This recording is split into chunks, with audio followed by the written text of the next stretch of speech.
A professional diver agreed to explore a shipwreck that no one else wanted to touch. 45 meters deep. Unstable structure. Alone. What happened down there changed everything he believed was possible. A miracle of the Virgin Mary that saved a life when there was no way out anymore. But before we continue, leave a comment telling me where you're watching from and what time it is there right now. I'd love to see how far the miracles of the Virgin Mary are reaching. You know that type of person everyone respects but no one really knows? The one who's good at what he does but keeps everyone at a safe distance? Jake Morrison was that kind of person. 38 years old, 15 years of experience in technical diving, specialized in shipwrecks, the person other divers called when the job was too dangerous. His colleagues respected him. If anyone can do it, it's Jake, they would say, but always with that tone, as if they were talking about a machine, not a person. He lived alone in an apartment near the harbor, a small place that smelled like salt and mold, diving suits hanging in the bathroom, equipment scattered across the living room, a fridge with beer and frozen food. The walls were empty, no pictures, no decorations, nothing that indicated a real person lived there. Jake woke up, worked, came home, watched whatever was on TV without paying attention, slept, repeated. There were missed calls on his phone, his sister mostly, sometimes his mother. Jake looked at the name on the screen and let it go to voicemail, always, because talking to them meant feeling, and Jake had decided 8 years ago that he wasn't going to feel anything anymore. 8 years ago, Jake was different. He had a wife, Sarah. They met at a friend's party. She found it funny that such a serious man dove into shipwrecks. "You look like an accountant, not an adventurer," she joked. They got married after a year. Good life, bigger apartment, plans to have children. But 8 years ago, Jake's younger brother died in a diving accident, and Jake was with him when it happened. Jake never told Sarah the details. He couldn't. Whenever she tried to make him talk, he changed the subject, or left the house, or simply stayed silent until she gave up. "You need to process this," Sarah would say. "You can't just bury it." But Jake could, and he did. He stopped smiling. He stopped making plans. It was as if a part of him had died along with his brother, and what remained was just a shell operating on autopilot. Sarah tried for 2 years, until one day she packed her bags. "I love you," she said, tears in her eyes, "but I can't stay and watch you disappear." Jake just nodded. He didn't try to make her stay. Part of him even felt relieved. Jake still carried a photo of his brother in his wallet, old, faded, the two of them at the beach, still teenagers, smiling. He never looked at it, but he could never throw it away either. That was Jake's life. Empty, controlled, no emotional risks, only physical ones. And he was very good at handling physical risks. Until one dive changed everything. Jake was in his apartment when the phone rang. "Jake Morrison, they gave me your contact. I need a technical diver for today." The voice was direct, no sugar-coating. "Shipwreck, 45 meters. I need photographic documentation." Jake grabbed a notebook from the table. "Where?"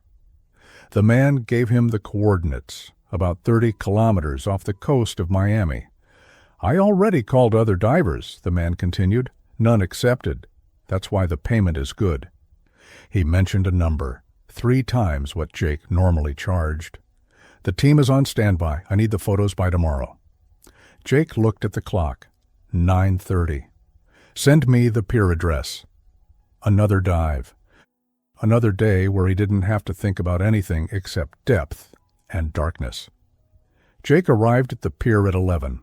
A small boat rocked gently, tied to the dock. 2 men were on deck, checking equipment. "Jake Morrison?" one of them called. "That's me." "Tom," the man said, extending his hand. "And this is Steve. We'll be your surface team."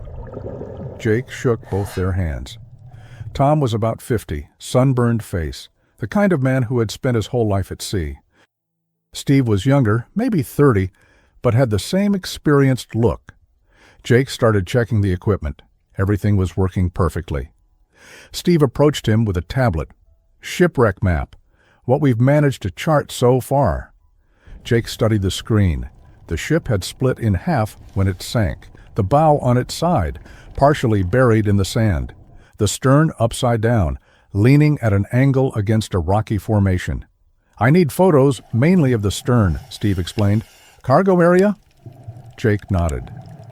Standard job. He had done this dozens of times. "You have a communication radio?" "We do, but the signal won't be good down there with all that metal structure." Jake expected that. "Let's go," Jake said, starting to put on the suit. The sea was rough, but nothing impossible. The boat cut through the waves as it moved away from the coast. 20 minutes later, Steve turned off the engine. "We're here." Jake finished getting ready. Tom helped with the final adjustments to the equipment. Jake checked the pressure gauge one last time. "I'm ready." He sat on the edge of the boat, his back to the water, took a deep breath, and let himself fall backward. The water swallowed Jake in an icy embrace. For a second, everything was bubbles and confusion. Then his vision cleared. Jake began to descend. The descent was always the same, the world above slowly disappearing. First the sound, nothing but his own breathing.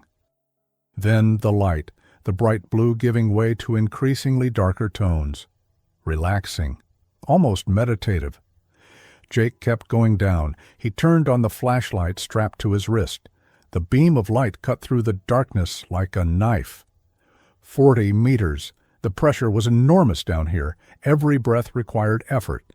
And then he saw it. The wreck appeared below him like a metal ghost. The stern of the ship upside down, the entire structure covered in barnacles and algae, imposing, silent, like a sleeping giant at the bottom of the sea. Jake descended more slowly now, reached the sea floor, 45 meters deep. The pressure was constant here, weighing on every centimeter of his body. He checked the pressure gauge. 75 minutes of air. He was doing well. Enough time to do the job and ascend calmly. Jake swam toward the ship. The structure was larger than it looked on the tablet, imposing, threatening in the greenish-blue twilight of the deep. He began taking pictures. Underwater camera in one hand, flashlight in the other.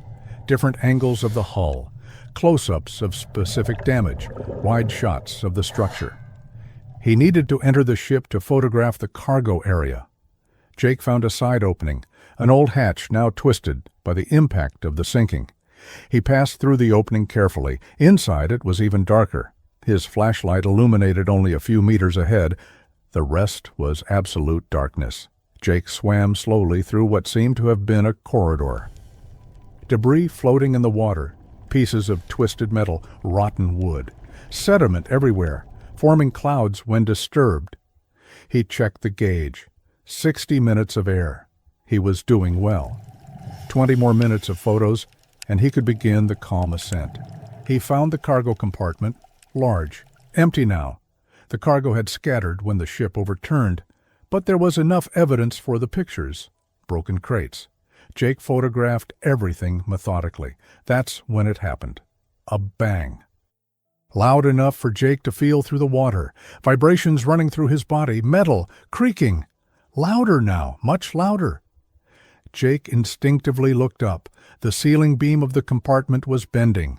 The old, weakened metal giving way under decades of pressure and corrosion. Jake began swimming toward the exit. He wasn't fast enough. The beam gave way completely. It fell at an angle, heavy, unrelenting. It hit Jake's left leg, pinning it against a metal bulkhead on the wall.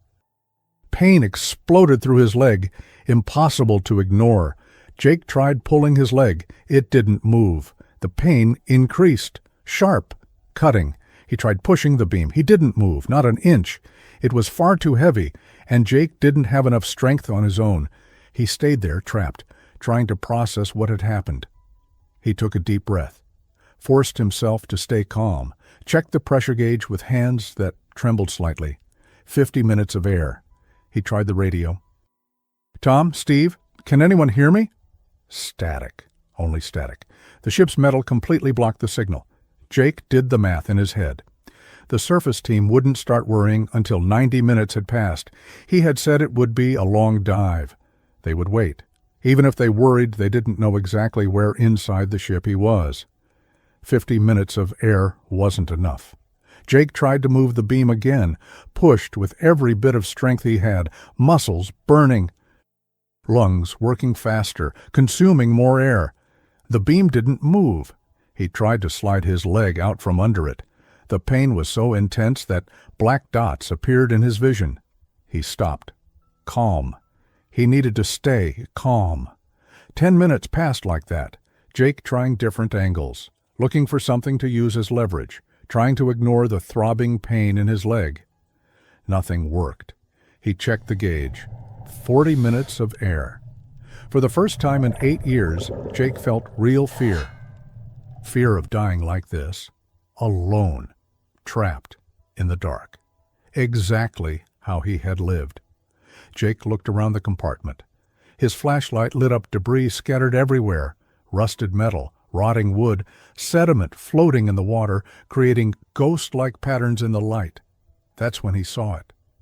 In the corner of the compartment, partially hidden behind pieces of decayed wood, something shone brightly. It wasn't a reflection of metal. It wasn't glass catching the flashlight beam. It was its own light, soft, blue, constant. Jake reached out. He could almost touch it. A little more, fingers brushing it. He pushed the floating debris aside, and then he saw it clearly. A statue. Small, maybe 30 centimeters tall. The material looked like ceramic or porcelain.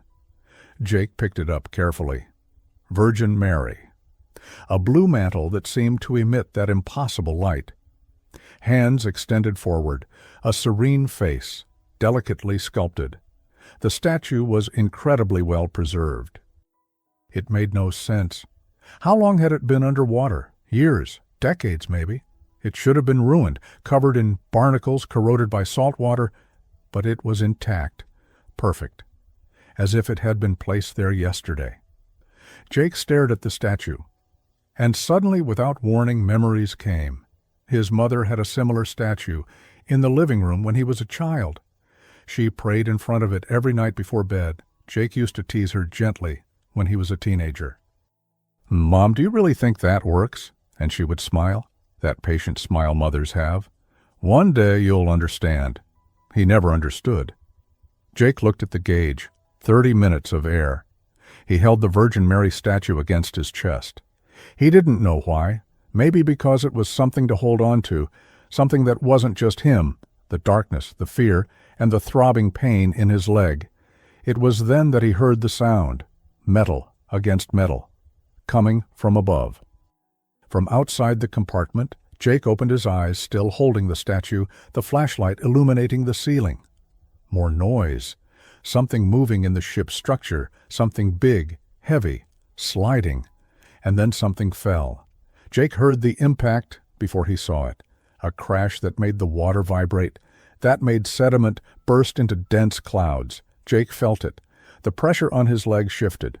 Not much, maybe a few centimeters, but it shifted. The beam had moved. He didn't think. He only reacted. He pulled his leg with all the strength he had. Pain so intense he saw stars. But he kept pulling. The leg slipped free. Free! Jake floated there for a second, unable to believe it. He looked at what had fallen. Why did it come loose now? Exactly now? Exactly in the right place to make the beam move? Jake looked at the statue of the Virgin Mary still in his hand. He had no answer, no explanation, but he was free. He checked the pressure gauge. 25 minutes of air. He tried moving his left leg. Sharp pain. Something was definitely broken, but he could move it. He could swim. Jake began leaving the compartment, slowly, carefully, through the corridor, through the wreckage, toward the opening where he had entered. He had to get out. He had to ascend. 20 minutes of air. Jake exited the ship. He looked upward. He needed to orient himself. Which direction? In the dark, you can easily get lost. He started ascending. Every kick of his fins hurt. the leg protesting, but Jake ignored it. He kept going, ascending. Always ascending, 15 minutes of air, the light growing stronger, the blue becoming brighter, darkness giving way to color. He had to make decompression stops. Ascending too fast was dangerous, could cause embolism, but the air was running out. Jake did the math in his head, decided to take the risk, shorter stops, because he had no choice. He stopped at 15 meters, 2-minute safety stop. He breathed slowly. 5 minutes of air. He kept ascending, stopped at 5 meters, last stop, 3 minutes. He could see the shadow of the boat on the surface, the sun breaking through the water. He counted the seconds, ascended the final meters, broke the surface. Real air. "Jake!" Tom was shouting from the boat, running to the side. "Steve, he's up! Man, are you okay?" Jake couldn't answer right away. He just floated there, breathing, feeling the sun on his face. "Leg," he finally managed to say. "Broken leg." The two men pulled him onto the boat, carefully but quickly. Jake let the camera fall onto the deck, but he was still holding the statue of the Virgin Mary. "Hospital!" Steve was already starting the engine. Tom looked at the statue in Jake's hand. "What's that?" Jake looked at the statue. "Something I found down there." The ride back to the harbor took 20 minutes. Jake lay on the deck the entire time, holding the statue, staring at the blue sky. Alive, against all odds. Alive. At the hospital, nurses removed his diving suit. Doctors examined his leg. X-ray showed a fracture in the tibia, 6 to 8 weeks of recovery. "You're lucky," the orthopedic doctor said as he prepared the cast. "Lucky." Jake almost laughed. But he didn't have the energy. They put Jake in a room, leg in a cast, pain medication, rest. "Anyone we can call?" Jake shook his head. "No need." When he was alone, Jake grabbed his phone, looked at his contact list, found Emily's sister. Last call 6 months ago, from him to her birthday. A 2-minute call, formal, empty. He pressed the call button before he could change his mind. It rang 4 times. Jake was about to hang up when he heard her voice. "Jake?" Surprised. "Is that really you?" "Hey, Em." Jake didn't know what to say after that. The words were stuck in his throat. Silence on the other end. He could almost picture Emily deciding whether to hang up or not. "I'm in the hospital," he said quickly. "Had an accident at work. Nothing serious, just a broken leg. But Are you okay?" Her voice changed immediately, concern replacing hurt, because that was Emily always putting others first. I'm fine. But I needed to call, needed to apologize for not calling sooner." "Jake?" Emily sounded like she was crying. "You vanished. After Danny, you just disappeared. We call you. You don't answer. It's like—" She stopped, but Jake knew what she was going to say. "It's like you lost me too," he finished for her. Emily cried louder now. "Yes, exactly that." "I know." Jake closed his eyes. "I know, and I'm sorry. I just couldn't. Seeing you all, being with you all meant feeling everything again, and I didn't want to feel anything." "Mom will want to see you," she finally said. Jake felt something tighten in his chest. "I know. She never stopped praying for you. Every day, in front of that Virgin Mary statue in the living room." "I remember." "Jake," Emily hesitated. "What changed? Why are you calling now?" How could he explain? The beam, the statue glowing in the darkness, the support bar falling at the exact right moment, the path he found without knowing how, the air that lasted exactly the time he needed. They stayed silent for a moment. It wasn't uncomfortable. It was shared. "When you leave the hospital," Emily said, "come home, please. Mom will make that roast you like." Jake smiled. The first genuine smile in, how long? Years. "I will, I promise." "Jake?" "Yes?" "I love you." Jake felt tears burning in his eyes. "I love you too, Em." After they hung up, Jake stared at the ceiling for a long time, feeling things he had tried not to feel for years. 10 weeks later, Jake was back at the pier. His legs still hurt sometimes, especially when rain was coming, but he could walk. Jake was there to teach. There were 5 new divers around him, all with less than 2 years of experience, all wanting to learn technical diving. Jake had never imagined he would do this: teach, guide, be responsible for other people. But after the accident, something had changed. "Does anyone have any questions before we start the theoretical lesson?" Jake asked. One of the divers, Lisa, raised her hand. "Jake, have you ever been through a really dangerous situation?" The other 4 looked at him with curiosity. Jake smiled faintly. "Yes." What happened? Jake thought for a moment about the fear, the loneliness, the statue of the Virgin Mary. "I got trapped in a shipwreck, 45 meters deep. I thought I wasn't getting out." "How did you get out?" another student asked. "Honestly?" Jake looked at each of them. "I can't fully explain it, but I learned something important." "What?" "I spent 8 years diving through wrecks," Jake said slowly, "but I was sinking inside myself. I had to be trapped at 45 meters deep to finally be free." The students fell silent, processing. That night, Jake returned to the apartment. But it wasn't as empty as it used to be. There was real food in the fridge. There were photos on the walls now, him with Emily and the niece he barely knew, him with his mother last Sunday when he went there for lunch. The statue of the Virgin Mary was on the nightstand beside the bed. Jake looked at it every night before going to sleep. And every night he whispered, "Thank you." Before we finish, I want to invite you to become part of our prayer community for the Virgin Mary, a space of faith and hope where people from all over the world come together to pray and share the graces they have received. If you feel in your heart the desire to be part of this chain of prayer, click below and become a member of the channel today, and come pray with us. And look, if you made it this far, all the way to the end of Jake's story, do one thing for me. Write in the comments "blue glow," the impossible light that guided a man back to life. I want to see how many hearts this story truly reached. And every time I read "blue glow" in the comments, I'll know that one more person believes that miracles of the Virgin Mary still happen. If this story touched your heart, subscribe to the channel and activate the notification bell.